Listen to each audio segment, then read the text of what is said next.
ਹੁਣ ਆਪਾਂ ਇਹ ਦੇਖਣ ਜਾ ਰਹੇ ਹਾਂ ਕਿ ਵਿਆਹ ਦਾ ਮਕਸਦ ਕੀ ਹੈ। ਵਚਨ ਦੇ ਮੁਤਾਬਿਕ ਪਰਪਸ ਆਫ ਮੈਰਿਜ ਦੇ ਮੁਤਲਕ ਆਪਾਂ ਦੇਖਣ ਜਾ ਰਹੇ ਹਾਂ।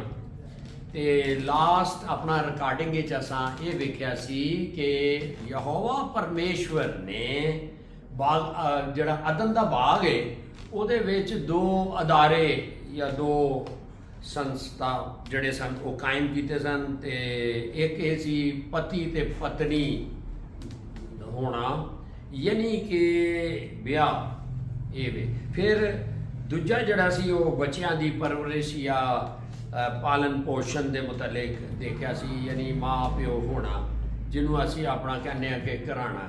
ਸੋ ਅੱਜ ਅਸੀਂ ਇਹ ਜਿਹੜਾ ਮਸੀਹੀ ਘਰਾਣੇ ਦਾ ਮਕਸਦ ਕੀ ਹੈ ਇਸ ਸੰਸਾਰ ਵਿੱਚ, ਉਹ ਵਚਨ ਵਿੱਚੋਂ ਦੇਖਣ ਜਾ ਰਹੇ ਹਾਂ। ਸੋ ਪਹਿਲਾ ਜਿਹੜਾ ਉਹਦਾ ਮਕਸਦ ਹੈਗਾ ਉਹ ਇਹ ਵੇ ਕਿ ਯਹੋਵਾ ਪਰਮੇਸ਼ਵਰ ਨੇ ਮਨੁੱਖ ਨੂੰ ਆਪਣੀ ਸੰਗਤੀ ਤੇ ਆਪਣੀ ਆਰਾਧਨਾ ਦੇ ਲਈ ਉਹਨੇ ਇਹਨੂੰ ਰਚਿਆ ਹੈਗਾ।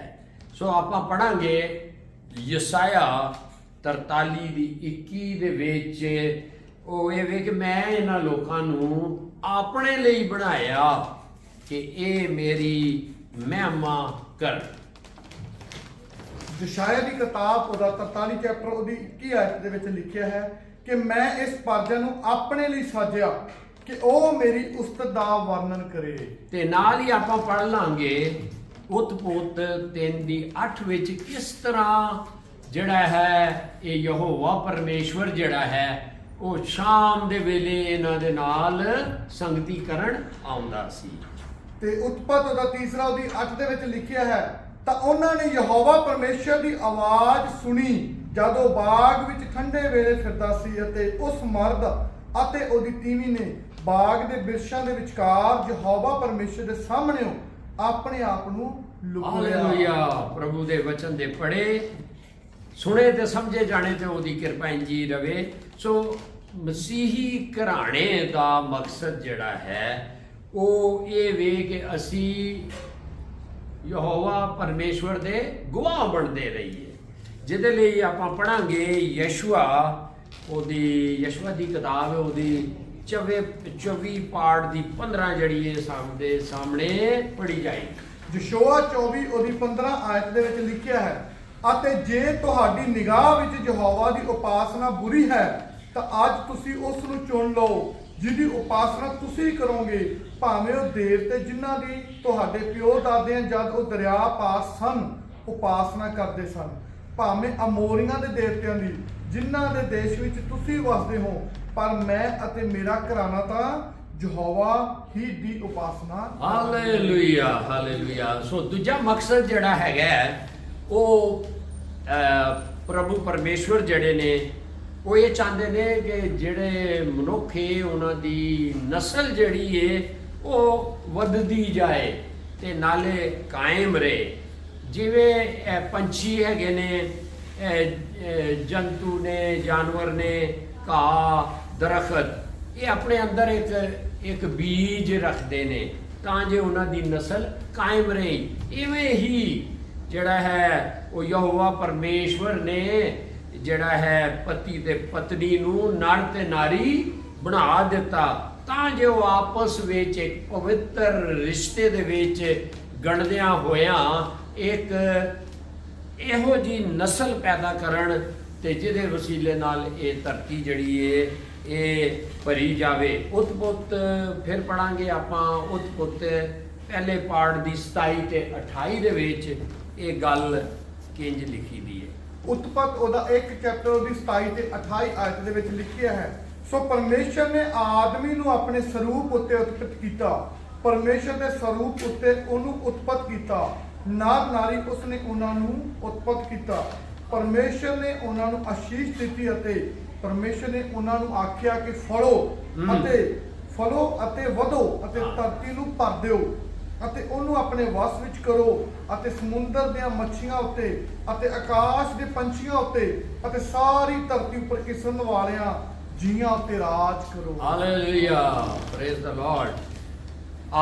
ਇਹ ਪਰਮੇਸ਼ਵਰ ਦਾ ਇੱਕ ਵੱਡਾ ਪਲਾਨ ਇਹ ਹੀ ਹੈ ਕਿ ਜਿਹੜੇ ਪਤੀ ਹੈ ਉਹ ਆਪਣੀ ਪਤਨੀ ਦੇ ਨਾਲ ਇੱਕ ਜਿਸਮ ਹੋਣ, ਜਿਹਦੇ ਤੋਂ ਫਿਰ ਜਿਹੜੀ ਨਸਲ ਨਿਕਲੇ ਨਾ ਉਹ ਪਰਮੇਸ਼ਵਰ ਦੇ ਭੈ ਦੇ ਵਿੱਚ ਜਿਹੜੀ ਉਹ ਚਲਦੀ ਰਹੀ।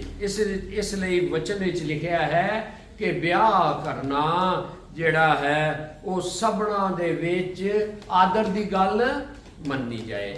ਸੋ ਆਦਮੀ ਤੇ ਔਰਤ ਜਿਨ੍ਹਾਂ ਦਾ ਵਚਨ ਦੇ ਮੁਤਾਬਿਕ ਵਿਆਹ ਨਹੀਂ ਹੋਇਆ, ਅਗਰ ਉਹ ਬੱਚੇ ਪੈਦਾ ਕਰਦੇ ਨੇ, ਇਹਨੂੰ ਵਿਵਚਾਰ ਬਾਈਬਲ ਕਹਿੰਦੀ ਹੈ ਔਰ ਇਹ ਇੱਕ ਪਾਪ ਹੈ, ਇਸ ਤੋਂ ਆਪਾਂ ਬਚਣਾ। ਸੋ ਤੀਸਰਾ ਜਿਹੜਾ ਮਕਸਦ ਹੈਗਾ ਕਿ ਵਿਆਹ ਦਾ ਜਿਹੜਾ ਮੁੱਢਲਾ ਮਕਸਦ ਉਹ ਇਹ ਹੀ ਹੈ ਕਿ ਡਰਨ ਵਾਲੀ ਪਰਮੇਸ਼ਵਰ ਦੇ ਭੈ ਦੇ ਵਿੱਚ ਚੱਲਣ ਵਾਲੀ ਜਿਹੜੀ ਹੈ ਨਾ ਉਹ ਨਸਲ ਪੈਦਾ ਹੋਵੇ, ਕਿਉਂਕਿ ਮਸੀਹੀ ਘਰਾਣੇ ਜਿਹੜੇ ਨੇ ਉਹ ਸਿਰਫ ਇਸੇ ਲਈ ਹੀ ਯਹੋਵਾ ਪਰਮੇਸ਼ਵਰ ਨੇ ਇਸੇ ਲਈ ਕਾਇਮ ਕੀਤੇ ਨੇ ਕਿ ਉਹਦੇ ਵਿੱਚੋਂ ਜਿਹੜੀ ਵੀ ਨਸਲ ਹੈ ਉਹਦੇ ਨਾਂ ਨੂੰ ਉੱਚਾ ਕਰਦੀ ਰਹੇ ਤੇ ਉਹਦਾ ਨਾਂ ਜਪਦੀ ਰਹੇ। ਸੋ ਘਰਾਣੇ ਦੇ ਵਿੱਚ ਇੱਕ ਵੱਡਾ ਮਕਸਦ ਇਹ ਵੀ ਹੈ ਕਿ ਉਹ ਇਸ ਧਰਤੀ ਨੂੰ ਜਿਹੜੇ ਨੇ ਉਹ ਪਰਮੇਸ਼ਵਰ ਦੀ ਭੈ ਦੇ ਲਈ ਜਿਹੜੀ ਕੀ ਕਹਿੰਦੇ ਨਸਲ ਜਿਹੜੀ ਹੈ ਉਹ ਕਾਇਮ ਕਰ ਸਕਣ। ਸੋ ਜੇ ਮਾਂ ਪੇ ਖੁਦ ਹੀ ਉਹਨਾਂ 'ਚ ਇਹ ਗੱਲਾਂ ਨਹੀਂ ਨੇ ਤੇ ਫਿਰ ਅੱਗੋਂ ਜਿਹੜੀ ਔਲਾਦ ਹੈ ਜਾਂ ਜਿਹੜੀ ਬੱਚੇ ਨੇ ਉਹ ਵੀ ਪਰਮੇਸ਼ਵਰ ਦੇ ਭੈ ਵਿੱਚ ਨਹੀਂ ਚੱਲ ਸਕਦੇ। ਹੁਣ ਬਾਈਬਲ ਦੇ ਵਿੱਚ ਆਪਾਂ ਕੁਝ ਉਦਾਹਰਨਾਂ ਦੇ ਨਾਲ ਦੇਖਾਂਗੇ, ਮਿਸਾਲ ਦੇਖਾਂਗੇ ਕਿ ਇੱਕ ਇਹੋ ਜਿਹਾ ਪਰਿਵਾਰ ਜਿਹਦੇ ਤੋਂ ਸਾਰੇ ਵਾਕਿਫ ਨੇ, ਜਿਨ੍ਹਾਂ ਦੇ ਬੱਚੇ ਮਰੀਮ ਸੀਗੀ, ਹਾਰੂਨ ਸੀ ਤੇ ਮੂਸਾ ਜਿਹੜੇ ਸਨ, ਉਹਨਾਂ ਦੇ ਮਾਂ ਪਿਓ ਜਿਹੜੇ ਸਨ ਉਹ ਪਰਮੇਸ਼ਵਰ ਦੇ ਭੈ ਦੇ ਵਿੱਚ ਚੱਲਣ ਵਾਲੇ ਸਨ। ਤੇ ਅੱਗੋਂ ਅਸੀਂ ਇਹ ਵਚਨ ਵਿੱਚ ਵੇਖਦੇ ਆ ਕਿ ਉਹ ਉਹਨਾਂ ਦੇ ਬੱਚੇ ਵੀ ਪਰਮੇਸ਼ਵਰ ਦਾ ਆਦਰ ਕਰਦੇ ਨੇ। ਤੇ ਅਸੀਂ ਜਾਣਦੇ ਹਾਂ ਕਿ ਕਿਸ ਤਰੀਕੇ ਨਾਲ ਮੂਸਾ ਨੂੰ ਜਿਹੜਾ ਹੈ ਉਹ ਫਰਾਉਨ ਦੇ ਘਰ ਵਿੱਚ ਜਿਹੜਾ ਸੀ ਉਹ ਪਲਣ ਡਿਆ ਸੀ ਤੇ ਉਹਦੀ ਮਾਂ ਜਿਹੜੀ ਸੀ ਉਹਨੂੰ ਜਿਹੜੀ ਦੁੱਧ ਪਿਲਾਉਣ ਦੇ ਨਾਲ ਉਹ ਵਚਨ ਦੇ ਉਹਨੂੰ ਇੰਜੈਕਸ਼ਨ ਲਾਈ ਰੱਖਦੀ ਸੀ ਤੇ ਸਾਰਾ ਵਚਨ ਉਹਨੇ ਉਹਨਾਂ ਦੇ ਅੰਦਰ ਕਰ ਦਿੱਤਾ ਔਰ ਸਾਰਾ ਨੇਮ ਜਿਹੜਾ ਸੀ ਉਹ ਉਹਦੇ ਅੰਦਰ ਹੋ ਗਿਆ ਸੀ। ਇਹਦੇ ਲਈ ਆਪਾਂ ਪੜਾਂਗੇ ਇਬਰਾਨੀਆਂ ਉਹਦੀ 11:24 ਦੇ ਵਿੱਚ ਕਿ ਪਲਿਆ ਤੇ ਉਸ ਘਰ ਵਿੱਚ, ਲੇਕਿਨ ਜਦੋਂ ਮਾਂ ਨੇ ਦੁੱਧ ਪਿਲਾਇਆ ਤੇ ਨਾਲ ਉਹਦੇ ਕੰਨਾਂ 'ਚ ਪ੍ਰਭੂ ਦਾ ਵਚਨ ਭਰਦੀ ਗਈ ਤੇ ਇੱਕ ਵੇਲਾ ਆ ਗਿਆ ਕਿ ਉਹ ਉੱਥੇ ਆਪਾਂ ਪੜਾਂਗੇ ਇਬਰਾਨੀਆਂ 11:24 'ਚ।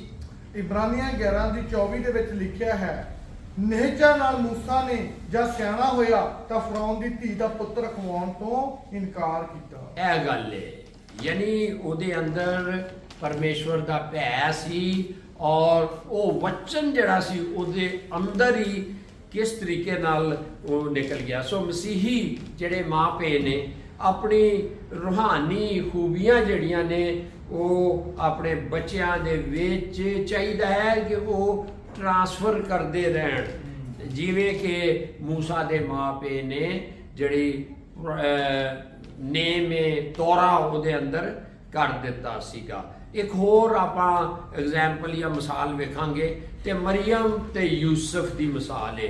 ਉਹ ਗਰੀਬ ਤੇ ਸਨ ਪਰ ਉਹ ਬੜੇ ਧਰਮੀ ਤੇ ਵਫਾਦਾਰ ਜਿਹੜੇ ਸਨ ਉਹ ਪਰਮੇਸ਼ਵਰ ਦੇ ਹਜ਼ੂਰ ਵਿੱਚ ਰਹੇ ਨੇ। ਇਹ ਵਫਾਦਾਰ ਹੋਣਾ ਜਿਹੜਾ ਨਾ, ਇਹ ਆਗਿਆਕਾਰ ਹੋਣਾ ਇਹ ਬਹੁਤ ਹੀ ਜ਼ਰੂਰੀ ਹੈ। ਜਿਹੜਾ ਬੰਦਾ ਆਗਿਆਕਾਰ ਨਹੀਂ, ਪਰਮੇਸ਼ਵਰ ਜਿਹੜਾ ਹੈ ਉਹਨੂੰ ਫਿਰ ਬਰਕਤ ਵੀ ਨਹੀਂ ਦਿੰਦਾ। ਉਹ ਜਵਾਨ ਸਨ ਲੇਕਿਨ ਫਿਰ ਵੀ ਰੂਹਾਨੀ ਤੌਰ ਤੇ ਪਰਮੇਸ਼ਵਰ ਦੀ ਆਵਾਜ਼ ਸੁਣਦੇ ਸਨ ਤੇ ਉਹਦੀ ਆਗਿਆਕਾਰੀ ਕਰਦੇ ਸਨ। ਦੇਖੋ ਇਹ ਕੋਈ ਮਾਮੂਲੀ ਗੱਲ ਨਹੀਂ। ਇਹ ਜਿਹੜੀ ਮਰੀਮ ਜਿਹੜੀ ਯੂਸਫ ਪ੍ਰਭੂ ਯਿਸੂ ਮਸੀਹ ਦੀ ਮਾਂ ਵੇ ਔਰ ਪੂਰਬੀ ਔਰਤ ਸੀਗੀ। ਉਹ ਬੜੇ ਜਿਹੜੇ ਸਨ ਨਾ ਉਹ ਬੜਾ ਇਸ ਚੀਜ਼ ਵਿੱਚ ਬੜਾ ਹੀ ਕੀ ਕਹਿ ਲਓ ਉਹਨੂੰ ਕਿ ਬੜਾ ਹੀ ਮੁਸ਼ਕਲ ਸੀਗਾ, ਲੇਕਿਨ ਫਿਰ ਵੀ ਉਹਨੇ ਪਰਮੇਸ਼ਵਰ ਦੀ ਆਵਾਜ਼ ਦੂਤ ਦੇ ਥਾਈਂ ਸੁਣੀ ਤੇ ਉਹਨੇ ਇੱਕ ਬਾਲਕ ਨੂੰ ਜਨਮ ਦਿੱਤਾ। ਆਪਾਂ ਪੜਾਂਗੇ ਸੰਤ ਲੂਕਾ 1 ਦੀ 38 ਦੇ ਵਿੱਚ, ਹਾਂ ਸੰਤ ਲੂਕਾ 1 ਦੀ 38 ਵੀ ਆਪਾਂ ਪੜ੍ਹ ਲਾਂਗੇ ਕਿ ਕਿਸ ਤਰੀਕੇ ਨਾਲ ਉੱਥੇ ਇਹ ਲਿਖਿਆ ਹੈਗਾ। ਹਾਂਜੀ, ਲੂਕਾ ਦੀ ਅੰਜੀਲ ਉਹਦਾ ਪਹਿਲਾ ਬਾਗ ਉਹਦੀ 38 ਅਧ ਦੇ ਵਿੱਚ ਲਿਖਿਆ ਹੈ, ਤਾਂ ਮਰੀਅਮ ਨੇ ਕਿਹਾ, ਵੇਖ ਮੈਂ ਪ੍ਰਭੂ ਦੀ ਬੰਦੀ ਹਾਂ, ਮੇਰੇ ਨਾਲ ਤੇਰੇ ਆਖੇ ਅਨੁਸਾਰ ਹੋਵੇ। ਤਦ ਦੂਤ ਉਹਦੇ ਕੋਲੋਂ ਚਲਿਆ ਗਿਆ। ਹਾਲੇਲੂਇਆ। ਔਰ ਇਹ ਅਸੀਂ ਸਾਰੀ ਕਹਾਣੀ ਜਿਹੜੀ ਏ ਸੰਤ ਮਤੀ ਉਹਦੇ ਪਹਿਲੇ ਅਧਾਏ ਦੇ ਵਿੱਚ, ਲੂਕਾ 2 ਦੇ ਵਿੱਚ, ਇਹ ਸਾਰਾ ਅਸੀਂ ਵੇਖਦੇ ਹਾਂ ਕਿ ਕਿਸ ਤਰੀਕੇ ਨਾਲ ਪ੍ਰਭੂ ਯਿਸੂ ਮਸੀਹ ਨੂੰ ਵੀ ਪਿਤਾ ਪਰਮੇਸ਼ਵਰ ਨੇ ਇਹੋ ਜਿਹੇ ਜੋੜੇ ਦੇ ਹਵਾਲੇ ਕੀਤਾ ਜਿਹੜੇ ਪਰਮੇਸ਼ਵਰ ਦਾ ਭੈ ਰੱਖਣ ਵਾਲੇ ਸਨ। ਸੋ ਸਵਾਲ ਇਹ ਪੈਦਾ ਹੁੰਦਾ ਹੈ ਕਿ ਅਸੀਂ ਮਾਪੇ ਪਰਮੇਸ਼ਵਰ ਦਾ ਭੈ ਰੱਖਦੇ ਹਾਂ ਤੇ ਆਪਣੇ ਬੱਚਿਆਂ ਵਿੱਚ ਉਹਦਾ ਵਚਨ ਜਿਹੜਾ ਹੈ ਉਹ ਅਸੀਂ ਇੰਝ ਹੀ ਉਹਨਾਂ ਨੂੰ ਸਿਖਾਉਂਦੇ ਹਾਂ ਕਿ ਨਹੀਂ, ਕਿਉਂਕਿ ਵਚਨ ਵਿੱਚ ਲਿਖਿਆ ਹੈ ਕਿ ਆਪਣੇ ਬੱਚਿਆਂ ਦੀ ਜਦੋਂ ਛੋਟੇ ਹੀ ਨੇ ਉਹਨਾਂ ਨੂੰ ਵਚਨ ਸਿਖਾਓ, ਉਹ ਬੁੱਢੇ ਹੋ ਕੇ ਵੀ ਉਸ ਤੋਂ ਨਹੀਂ ਫਿਰਨਗੇ। ਫਿਰ ਇੱਕ ਹੋਰ ਬੜੀ ਵੱਡੀ ਮਿਸਾਲ ਸਾਨੂੰ ਬਾਈਬਲ ਦੇ ਵਿੱਚੋਂ ਲੱਭਦੀ ਹੈ, ਤਮੋਥੀਅਸ। ਇਹ ਜਿਹੜਾ ਤਮੋਥੀਅਸ ਹੈਗਾ ਨਾ, ਇਹਦਾ ਪਿਓ ਜਿਹੜਾ ਸੀ ਨਾ, ਇਹ ਸੀ ਗ੍ਰੀਕ ਸੀਗਾ ਤੇ ਉਹਨੂੰ ਵਚਨ ਨਹੀਂ ਸੀ, ਉਹਦਾ ਵਚਨ ਨਹੀਂ ਸੀ ਉਹਨੂੰ ਆਂਦਾ। ਤੇ ਅਸੀਂ ਵੇਖਦੇ ਹਾਂ ਕਿ ਉਹਦੀ ਨਾਨੀ ਜਿਹੜੀ ਹੈ ਲੋਇਸ ਨਾਨੀ ਨੇ ਉਹ ਪਿਓ ਦੀ ਜਗ੍ਹਾ ਲੈ ਲਈ ਤੇ ਮਾਂ ਜਿਹੜੀ ਹੈ ਉਹਨੂੰ ਵਚਨ ਦੀ ਸਿੱਖਿਆ ਦਿੰਦੀ ਰਹੀ। ਤੇ ਇਹ ਜਿਹੜਾ ਹੈ ਇਹ ਵਚਨ ਦੇ ਆਪਾਂ ਪੜ੍ਹ ਦਾਂਗੇ ਕਿ ਦੂਸਰਾ ਤਮੋਥੀਅਸ ਦਾ 1 ਦੀ 5 ਵੀ ਆਪਾਂ ਨਾਲ ਵਚਨ ਵਿੱਚੋਂ ਪੜ੍ਹ ਲਾਂਗੇ। 2 ਤਮੋਥੀਸ ਉਹਦਾ 1 ਚੈਪਟਰ ਉਹਦੀ 5ਵੀਂ ਅਧ ਦੇ ਵਿੱਚ ਲਿਖਿਆ ਹੈ ਕਿ ਮੈਨੂੰ ਤੇਰੀ ਨਿਸ਼ਕਪਟ ਨਿਹਜਾ ਚੇਤੇ ਆਉਂਦੀ ਹੈ, ਜਿਹੜੀ ਪਹਿਲਾਂ ਤੇਰੀ ਨਾਨੀ ਲੋਇਸ ਅਤੇ ਤੇਰੀ ਮਾਤਾ ਯੂਨੀਕਾ ਵਿੱਚ ਸੀ, ਅਤੇ ਮੈਨੂੰ ਪ੍ਰਤੀਤ ਹੈ ਜੋ ਉਹ ਤੇਰੇ ਵਿੱਚ ਵੀ ਹੈ। ਹਾਲੇਲੂਇਆ। ਦੇਖੋ ਗੱਲ ਇਹ ਹੈ, ਇਹ ਜਿਹੜਾ ਨਾ ਇਹ ਘਰਾਣਾ, ਇਹਦੇ ਵਿੱਚ ਮਾਂ ਪੇ ਦੋਵਾਂ ਦੀ ਜ਼ਿੰਮੇਵਾਰੀ ਹੈ। ਇਹ ਨਹੀਂ ਖਾਲੀ ਮਾਂ ਜਿਹੜੀ ਹੈ ਉਹ ਹੀ ਸਿਖਾਵੇ। ਤੇ ਅਸੀਂ ਵੇਖਦੇ ਹਾਂ ਕਿ ਪਿਓ ਚੂੰਕਿ ਉਹ ਯਹੂਦੀ ਨਹੀਂ ਸੀ, ਉਹ ਗ੍ਰੀਕ ਸੀਗਾ, ਮਾਂ ਤੇ ਯਹੂਦੀ ਸੀ, ਪਰ ਜਿਹੜੀ ਨਾਨੀ ਸੀ ਉਹਨੇ ਪੇ ਦੀ ਜਗ੍ਹਾ ਲੈ ਕੇ ਤੇ ਮਾਂ ਤੇ ਉਹਦੀ ਨਾਨੀ ਨੇ ਇਹੋ ਜਿਹਾ ਵਚਨ ਉਹਦੇ ਅੰਦਰ ਤਮੋਥੀਅਸ ਦੇ ਵਿੱਚ ਐਂਟਰ ਕਰ ਦਿੱਤਾ ਕਿ ਉਹਦਾ ਨਾਂ ਜਿਹੜਾ ਹੈ ਉਹ ਸਦਾ ਦੀ ਬੁੱਕ ਦੇ ਵਿੱਚ ਆ ਗਿਆ। ਸੋ ਅਸੀਂ ਇਹ ਵੇਖਦੇ ਹਾਂ ਕਿ ਵਚਨ ਮਾਂ ਪੇ ਲਈ ਇੱਕ ਮਕਸਦ ਘਰਾਣੇ ਦਾ ਇਹ ਵੀ ਹੈ ਕਿ ਦੋਵਾਂ ਦੀ ਡਿਊਟੀ ਹੈ। ਸੋ ਆਪਾਂ ਕੁਝ ਆਇਤਾਂ ਪੜਾਂਗੇ, ਕਹਾਵਤਾਂ ਮਿਸਾਲ ਕਹਾਵਤਾਂ 1 ਦੀ 8 ਤੇ 6 ਦੀ 20 ਤੋਂ 22 ਜਿਹੜੀਆਂ ਨੇ ਇਹ ਇਕੱਠੀਆਂ ਹੀ ਪੜੀਆਂ ਜਾਣਗੀਆਂ ਤੇ ਇਹਦੇ ਵਿੱਚ ਸਾਨੂੰ ਪਤਾ ਲੱਗਦਾ ਹੈ ਕਿ ਯਹੋਵਾ ਪਰਮੇਸ਼ਵਰ ਜਿਹੜਾ ਹੈ ਅੱਜ ਮਾਂ ਪਿਓ ਨੂੰ ਵੀ ਇਹ ਕਹਿੰਦਾ ਹੈ ਜਿਹਦੇ ਤੋਂ ਇਹ ਖਾਨਦਾਨ ਜਿਹੜਾ ਹੈ ਨਾ ਇਹ ਕਾਇਮ ਰਹੇ ਤੇ ਪਰਮੇਸ਼ਵਰ ਦੇ ਭੈ ਵਿੱਚ ਕਿਵੇਂ ਚੱਲੇਗਾ। ਆ ਵੇਖੋ ਇਹਦੇ ਵਿੱਚ ਕੀ ਲਿਖਿਆ ਜੀ। ਕਹਾਵਤਾਂ 1 ਦੀ 8 ਦੇ ਵਿੱਚ ਲਿਖਿਆ ਹੈ ਮੇਰੇ ਪੁੱਤਰ ਤੂੰ ਆਪਣੇ ਪਿਓ ਦਾ ਉਪਦੇਸ਼ ਸੁਣ ਅਤੇ ਆਪਣੀ ਮਾਂ ਦੀ ਤਾਲੀਮ ਨੂੰ ਨਾ ਛੱਡੀ। ਹਾਲੇਲੂਇਆ। ਤੇ ਕਹਾਵਤਾਂ 6 ਦੀ 20 ਦੇ ਵਿੱਚ ਲਿਖਿਆ ਹੈ ਮੇਰੇ ਪੁੱਤਰ ਤੂੰ ਆਪਣੇ ਪਿਤਾ ਦੀ ਆਗਿਆ ਮੰਨ ਅਤੇ ਆਪਣੀ ਮਾਤਾ ਦੀ ਤਾਲੀਮ ਨੂੰ ਨਾ ਛੱਡ। ਹਾਲੇਲੂਇਆ। ਸੋ ਆਪਾਂ ਇਹ ਦੇਖ ਰਹੇ ਹਾਂ ਕਿ ਇਹ ਜਿਹੜਾ ਘਰਾਣਾ ਵੇ ਇਹਦੇ ਲਈ ਪਰਮੇਸ਼ਵਰ ਦਾ ਮਕਸਦ ਕੀ ਹੈਗਾ। ਸੋ ਆਪਾਂ ਚੌਥਾ ਇੱਕ ਮਕਸਦ ਵੇਖ ਲੈਂਦੇ ਹਾਂ ਕਿ ਪਰਮੇਸ਼ਵਰ ਦੀ ਰਾਜ ਤੇ ਉਹਦੇ ਅਖਤਿਆਰ ਨੂੰ ਕਾਇਮ ਰੱਖਣਾ ਜਿਹੜਾ ਹੈ ਇਹ ਵੀ ਮਸੀਹ ਘਰਾਣੇ ਦੀ ਇੱਕ ਬਹੁਤ ਵੱਡੀ ਜ਼ਿੰਮੇਵਾਰੀ ਹੈ ਕਿ ਉਹ ਪਰਮੇਸ਼ਵਰ ਦੀ ਰਾਜ ਵਿੱਚ ਜਿਹੜਾ ਹੈ ਉਹ ਇਸ ਦੁਨੀਆ ਦੇ ਵਿੱਚ ਉਸ ਖੁਸ਼ਖਬਰੀ ਨੂੰ ਜਿਹੜਾ ਇਹ ਪਰਿਵਾਰ ਹੈ ਇਹ ਫੈਲਾ ਸਕੇ। ਇਹ ਜਿਹੜਾ ਪਤੀ ਤੇ ਪਤਨੀ ਦੇ ਜੀਵਨ ਦੇ ਵਿੱਚ ਇਹ ਵੇ ਕਿ ਪਰਮੇਸ਼ਵਰ ਦੇ ਰਾਜ ਦਾ ਜਿਹੜਾ ਅਧਿਕਾਰ ਹੋਵੇ ਤੇ ਇਹ ਰਿਸ਼ਤਾ ਇੰਨਾ ਪਵਿੱਤਰ ਹੋਵੇ ਕਿ ਉਹਨਾਂ ਦੀ ਜ਼ਿੰਦਗੀਆਂ ਵਿੱਚੋਂ ਪਰਮੇਸ਼ਵਰ ਦਾ ਰਾਜ ਨਜ਼ਰ ਆਏ। ਫਿਰ ਅਸੀਂ ਇੱਕ ਘਰਾਣੇ ਦੇ ਜਿਹੜਾ ਮਸੀਹੀ ਘਰਾਣਾ ਹੈ ਉਹਦੇ ਮੁਤਲਕ ਆਪਾਂ ਇਹ ਦੇਖਨੇ ਆ ਕਿ ਅਗਰ ਇਹ ਨਹੀਂ ਹੈ ਤੇ ਫਿਰ ਇਹ ਉਦਾਂ ਹੀ ਹੈ ਜਿੰਜ ਆਦਮ ਤੇ ਹਵਾ ਨੇ ਪਾਪ ਜਦੋਂ ਕਰ ਲਿਆ ਤੇ ਫਿਰ ਕੀ ਹੋਇਆ, ਉਹ ਡਰਦੇ ਸਨ ਤੇ ਡਰ ਦੇ ਮਾਰੇ ਨਾ ਉਹ ਅਦਨ ਦੇ ਬਾਗ ਵਿੱਚ ਨਾ ਛੁਪ ਗਏ ਸਨ। ਉਤਪੁੱਤ 3 ਅਧਿਆਏ ਦੀ 8 ਵਿੱਚ ਨਾ, ਤੇ ਫਿਰ ਕੀ ਹੋਇਆ, ਨਾਲ ਹੀ ਉਹ ਨੰਗੇ ਵੀ ਹੋ ਗਏ ਤੇ ਨਾਲ ਹੀ ਕੀ ਹੋਇਆ, ਉਹ ਇੰਨੇ ਡਰੇ ਕਿ ਅੱਗੋਂ ਇੱਕ ਦੂਜੇ ਨੂੰ ਲਾਮਾ ਦੇਣ ਲੱਗੇ। ਜਦੋਂ ਪਰਮੇਸ਼ਰ ਨੇ ਕਿਹਾ ਕੀ ਕੀਤਾ ਤੇ ਫਿਰ ਇਹ ਲਾਮਾ ਦੇਣ ਲੱਗ ਪਏ। ਸੋ ਗੱਲ ਇਹ ਵੇ ਕਿ ਆਪਾਂ ਇੱਕ ਆਇਤ ਵੀ ਮੇਰੇ ਖਿਆਲ ਹੈ ਕਿ ਪੜ੍ਹ ਦਾਂਗੇ ਕਿ ਜੀ ਪੜ੍ਹ ਦਿਓ ਜੀ ਪਲੀਜ਼। ਹਾਂਜੀ 3 ਦੀ 8 ਵਿੱਚ ਚੇਂਜ ਉਹਦੇ ਵਿੱਚ ਲਿਖਿਆ ਹੈ, ਤਾਂ ਉਹਨਾਂ ਨੇ ਯਹੋਵਾ ਪਰਮੇਸ਼ਰ ਦੀ ਆਵਾਜ਼ ਸੁਣੀ ਜਦੋਂ ਬਾਗ ਵਿੱਚ ਠੰਡੇ ਵੇਲੇ ਫਿਰਦਾ ਸੀ, ਅਤੇ ਉਸ ਮਰਦ ਅਤੇ ਉਹਦੀ ਤੀਵੀਂ ਨੇ ਬਾਗ ਦੇ ਬਿਰਛਾਂ ਦੇ ਵਿਚਕਾਰ ਯਹੋਵਾ ਪਰਮੇਸ਼ਰ ਦੇ ਸਾਹਮਣਿਓਂ ਆਪਣੇ ਆਪ ਨੂੰ ਲੁਕੋਇਆ। ਤੇ ਅਜ਼ੀਜ਼ੋ, ਜਦੋਂ ਸਾਡੀ ਮਕਸਦ ਜਿਹੜਾ ਹੈ ਪਰਮੇਸ਼ਵਰ ਦਾ ਉਹ ਸਾਡੇ ਖਾਨਦਾਨਾਂ 'ਚ ਪਰਿਵਾਰਾਂ 'ਚ ਨਹੀਂ ਹੁੰਦਾ, ਘਰਾਣਿਆਂ 'ਚ ਨਹੀਂ ਹੁੰਦਾ, ਤੇ ਫਿਰ ਇਹੋ ਜਿਹਾ ਹੀ ਹਾਲ ਹੁੰਦਾ। ਤੇ ਫਿਰ ਵੇਖ ਲਓ ਅੱਗੇ 2 ਪੁੱਤਰ ਸਨ, ਕਾਇਨ ਤੇ ਹਾਬਲ, ਤੇ ਫਿਰ ਉਹ ਕਾਇਨ ਨੇ ਆਪਣੇ ਭਰਾ ਹਾਬਲ ਨੂੰ ਵੀ ਮਾਰ ਛੱਡਿਆ। ਤੇ ਫਿਰ ਇਹ ਜ਼ਿੰਦਗੀ ਜਿਹੜੀ ਹੈ ਉਹ ਇੰਜ ਹੀ ਜਿਹੜੀ ਹੈ ਇਹ ਖਾਨਦਾਨ ਇੰਜ ਹੀ ਤਬਾਹ ਹੋ ਜਾਂਦੇ ਨੇ। ਸੋ ਅੱਜ ਸਾਡੇ ਲਈ ਇੱਕ ਸਵਾਲ ਉੱਠਦਾ ਹੈ ਵਚਨ ਵਿੱਚੋਂ ਕਿ ਕੀ ਮੇਰਾ ਘਰਾਣਾ ਜਿਹੜਾ ਹੈ ਉਹ ਪਰਮੇਸ਼ਵਰ ਦੇ ਰਾਜੇ ਦੇ ਇਖਤਿਆਰ ਵਿੱਚ ਰਹੇਗਾ ਜਾਂ ਅਸੀਂ ਉਹਦੇ ਵਿਰੁੱਧ ਚਲਾਂਗੇ। ਜੇ ਸਾਡਾ ਘਰਾਣਾ ਇਸ ਮਕਸਦ ਵਿੱਚ ਨਾਕਾਮ ਹੈ ਤੇ ਅਸੀਂ ਸਭ ਕੁਝ ਹੁੰਦਿਆਂ ਹੋਇਆਂ ਵੀ ਕੁਛ ਨਹੀਂ ਗੇ। ਸੋ ਇਹ ਅੱਜ ਅਸੀਂ ਇਸ ਇਹ ਜਿਹੜੀ ਸਿੱਖਿਆ ਹੈਗੀ ਏ ਕਿ ਇਹ ਮਕਸਦ ਕੀ ਹੈ, ਆਪਣੇ ਆਪਣੇ ਪਰਿਵਾਰਾਂ 'ਚ ਵੇਖੀਏ ਕਿ ਆ ਜੇ ਸਾਡੀ ਪਰਿਵਾਰ ਵਿੱਚ ਇਹ ਮਕਸਦ ਨਹੀਂ ਨੇ ਤੇ ਫਿਰ ਸਾਨੂੰ ਚਾਹੀਦਾ ਹੈ ਕਿ ਅਸੀਂ ਪਰਮੇਸ਼ਵਰ ਦੇ ਦਿੱਤੇ ਗਏ ਇਸ ਮਕਸਦ ਉੱਤੇ ਆਪੇ ਤੇ ਆਪਣੇ ਘਰਾਣਿਆਂ ਨੂੰ ਲਿਆਈਏ, ਤਾਂ ਜੇ ਜਿਹੜੇ ਬੱਚੇ ਸਾਡੇ ਹੋਣ ਉਹ ਪਰਮੇਸ਼ਵਰ ਦੇ ਆਦਰ ਕਰਨੇ ਵਾਲੇ ਹੋਣ ਤੇ ਨਾਲੇ ਉਹਦੇ ਖੁਸ਼ਖਬਰੀ ਨੂੰ ਇਸ ਸੰਸਾਰ ਵਿੱਚ ਫੈਲਾਉਣ ਵਾਲੇ ਹੋਣ। ਸੋ ਅੱਜ ਦੇ ਇਸ ਟੌਪਿਕ ਤੋਂ ਜੋ ਵਿਆਹ ਦਾ ਮਕਸਦ ਕੀ ਹੈ ਪਰਮੇਸ਼ਰ ਦੇ ਲਈ, ਅਸੀਂ ਉਸ ਨੂੰ ਸਿੱਖਿਆ। ਸੋ ਆਓ ਅਸੀਂ ਸਾਰੇ ਆਪਣੇ ਸਿਰਾਂ ਨੂੰ ਝੁਕਾ ਕੇ ਪਰਮੇਸ਼ਰ ਦੇ ਅੱਗੇ ਸ਼ੁਕਰਗੁਜ਼ਾਰੀ ਦੀ ਭੇਟ ਕਰਦੇ ਹਾਂ, ਦੁਆ ਕਰਦੇ ਹਾਂ ਕਿ ਸਾਨੂੰ ਇਹਦੇ ਸੁਣੇ ਜਾਣ ਤੇ ਜਦੋਂ ਅਸੀਂ ਸੁਣੀਏ ਸਾਨੂੰ ਬਰਕਤ ਮਿਲੇ। ਹਾਲੇਲੂਇਆ।